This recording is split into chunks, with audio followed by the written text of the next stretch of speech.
Welcome to Cinema Gulp. I'm Ben. And this is John. Today we're doing a Gulp review of Dunkirk.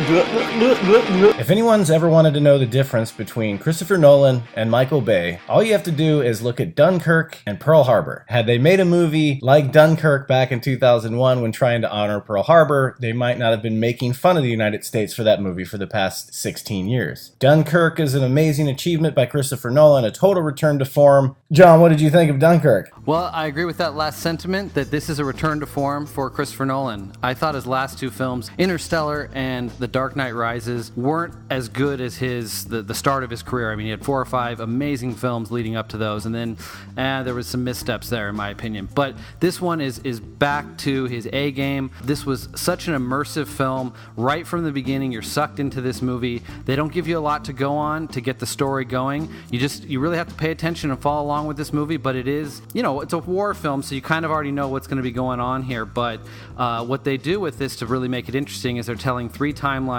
at the same time, and it's got this non-linear structure to it that keeps you on your toes a little bit to follow along of where you are in the timeline. But they give you enough to go on so you can follow along. I thought this was a great film. I think technically it's beautiful. It's edited well. The sound design was amazing and pulse pounding. It had a great score by Hans Zimmer. Just another great film by Christopher Nolan. Such an amazing accomplishment to have a movie so technically sound. Like you said, it's beautiful, it's edited perfectly, its direction is solid, the story is the main focus of this movie 100%. It's got actors in there who you've never seen in anything before. We were looking them up, we don't know who the hell they are.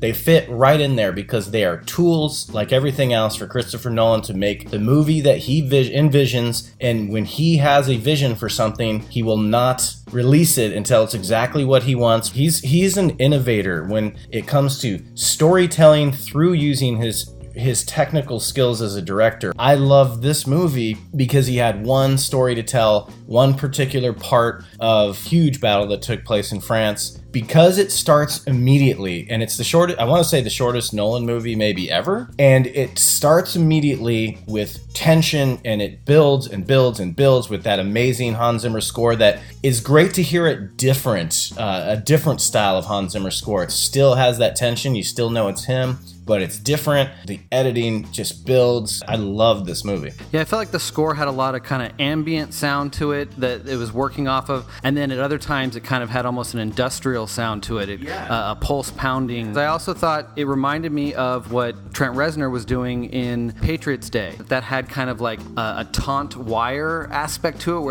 where it's just building that tension like a pulled piano string. Because this movie's so intense and it's non-stop in your face, I'm not saying it's non-stop action, it's non-stop tension. There's a lot of good action in it. The aerial dogfights are amazing, mesmerizing to watch. See this movie in the theater. If you want to see it in IMAX, do that. Not once did I ever think about how they are accomplishing this using special effects. There's no CG that I saw in the film. I think you pointed out at the end that maybe the only CG that maybe is used in this film is just touch-up stuff they do after the fact to remove some things and clean up the image. But not once did I ever think about special effects or how they're accomplishing this. You get to see actors on sets, on locations, on real boats, doing real things.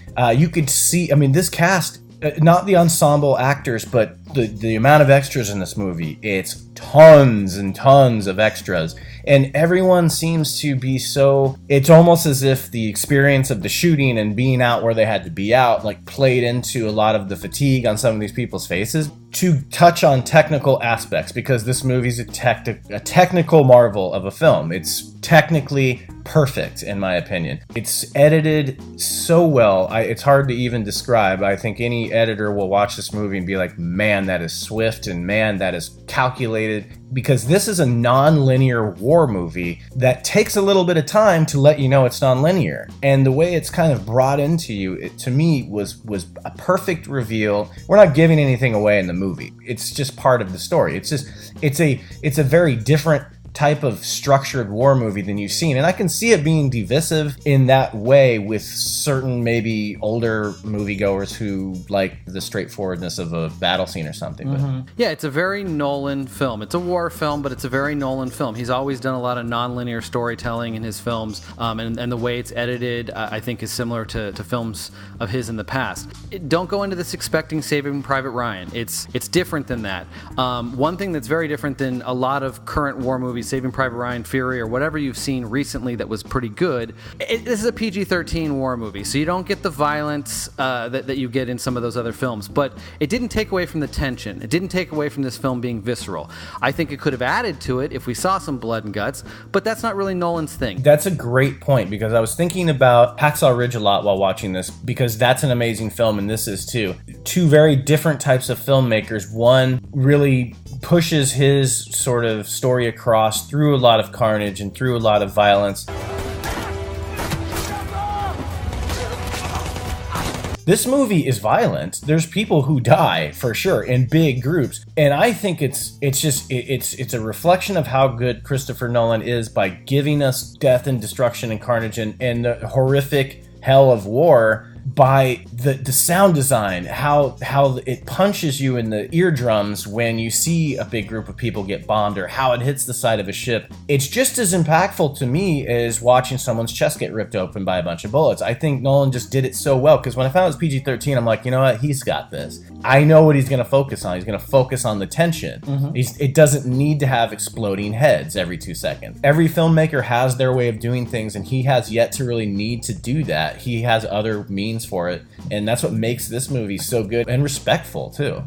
Well, I think he did a great job of putting you in that situation, making you feel the horrors of war, as so many war films have done and other directors have done. But he did a great job. You really feel the sacrifice that these people are going through. Many of the characters and the sacrifice and determination and the will to survive, it all comes through in this movie. I think it's one of the best of the year for sure. I absolutely think it's one of the best, if not the best so far this year. This is that type of movie that will definitely get some nods during awards season, if anything for technical stuff. I love watching him take his talents of all these different genres and all these different like original ideas he has and putting them into something like this and having just as much passion for it and because it's not an original concept or it's not an original idea, it's a true story, he used his way of innovating the story by changing the structure of how it's made and changing the structure of how the story's told. So he still got to put a stamp on it, a Christopher Nolan mark, even though it's not an original story. Tom Hardy, his segment of the film was some of the most compelling stuff for me. I was very into what was going on there. A lot of that deals with the amazing aerial photography that you get during those sequences. Another film where his face is covered up almost the entire time. How many is that now? At least 4 of his biggest movies, his face is covered and he's mumbling through a mask the entire time, and he still gives a great performance. Well, it's definitely another great Christopher Nolan film. I'm excited to see what he's going to do next. This was great. Everybody go out and see it. Maybe check it out in IMAX if you get the opportunity. I guess if you know your war history, maybe this is a story that people are familiar with, but I think it's probably a story from World War II that maybe a lot of Americans aren't that familiar with because it doesn't deal with America in any way, shape, or form. If they ever want to take another chance and right the wrongs of how awful and disrespectful Pearl Harbor was to everybody that had anything to do with that day or everyone who's ever served or anything like that, take a look at this movie and focus on something. Don't carbon copy it, but man, if you took this route, you could make a really respectful Pearl Harbor film and show it in a way that would make the viewer feel like they were there instead of feel like they're watching a Ben Affleck movie. I made a deal with God. I told him I was sorry. I told him I knew I'd been a fool for leaving you, trying to go over there and be a hero. My Gulp score for Dunkirk. This is one of my favorite films I've seen of the year. I'm a huge Christopher Nolan fan, and I think he really succeeded with this one, so I'm going to go with a 7.5 for this. I agree with you completely. I don't need to reiterate everything I already said. I think this movie's fantastic. I think everybody should go out and see this movie in the theater because it is amazing to watch on the big screen. I'm going to give this movie 8.75 gulps. As always, if you like this review, you can click like and or subscribe to our channel today. You can leave some comments down in the comment section below. You can find us on Twitter, Facebook, Instagram, and Tumblr at Cinema Gulp. Until next time, this is John. This is Ben. We drink your cinema. I drink it up!